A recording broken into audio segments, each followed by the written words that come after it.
different alternative, and can you explain the stereotypes? I think that's a challenge for younger children, but I think, when you get to the age of reading Laura Ingalls Wilder or some of the other books, then I think you can provide alternatives and have discussions and things like that that do bring that out. So there's both sides to that. Yeah, and I was going to say, you mentioned earlier about these are probably fall more under not anthologies, anthropologies or ethnography, where you have where it was kind of exposing insider secrets about religious ceremonies and things like that. That is a separate thing from young adult literature, but I do think that those are absolutely legitimate concerns, right. And that Native people who did not give consent for religious ceremonies and things like that to be published. I do think that if there are cases of that where you have a book and someone brings that to your attention, you have to give that real special consideration, maybe restrict access to it or whatever. But there are books out there that were, no one ever asked the group being depicted, hey, are you okay with this depiction? Things where people came in, they observed, they wrote, they may or may not have promised how they were going to depict certain groups or certain events, and then they published them. And a lot of times things were published because they could say, this, for the first time ever, you can see pictures of this ceremony, this sacred ceremony. Wow. Those kinds of things definitely did happen. As far as young adult literature goes and those sorts of things, I agree with Joyce. There are some pros and cons of each of it. But my general thing, unless a book is out and out attempting to be racist, derogatory, I wouldn't really be inclined to take it from the collection. If it were something that was brand new and it was racist and derogatory and it didn't have any historical value, I wouldn't buy it.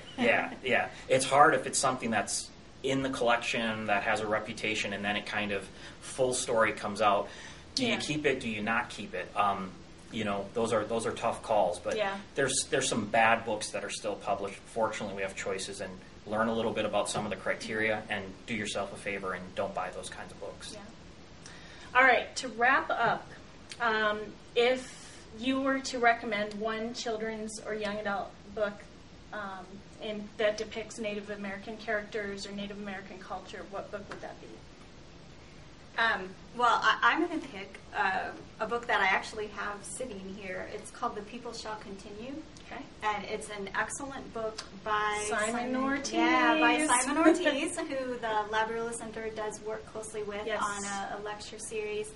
But he's an amazing author, an amazing poet, and this is a book that he wrote for children that talks about people basically from human origins on to the present. And he does a really good job of including a wide variety of cultures.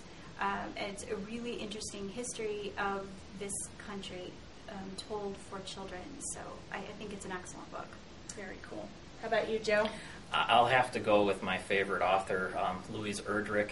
And I would say The Birch Bark House is a really good book for young adult literature.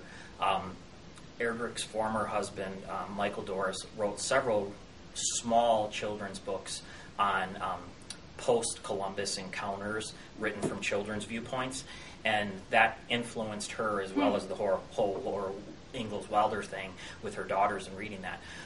But The Birch Bark House is really good because, similar to what Joyce said, it's historically set. This is set several centuries ago, and it kind of it gives you the history of American Indians, definitely pre-reservation, and it shows you just how vibrant and alive and diverse these different societies were. And what I really like about it is that the characters are really strong in these books. It's about a 3-generation family, a brother and a sister and a pet bird, and then their mom and dad, and then their grandmother. And it's this beginning of this series.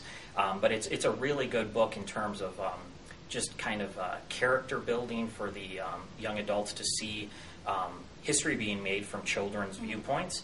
And it's also, it's really important because the question is always like, European and Native contact. What was it like? What happened? And this is one author's interpretation of her tribal group's interaction with some explorers and the miscommunications that happen on both sides, but also the humor which is really prevalent in a lot of Native literature, children's literature, and adult literature, so-called survival humor. But I just really like that book, and like I said, I am biased because she's my favorite writer. But that would definitely be one that I would recommend. Great. Well, I'd like to thank you both for your time. This has been a fantastic discussion, and I hope that all of you taking this class will look at some of these books. We've got, like Joe and Joyce both said, we have some amazing choices these days in terms of what we can give to children and young adults. All right. Thanks. Thank you. Thanks, Anne.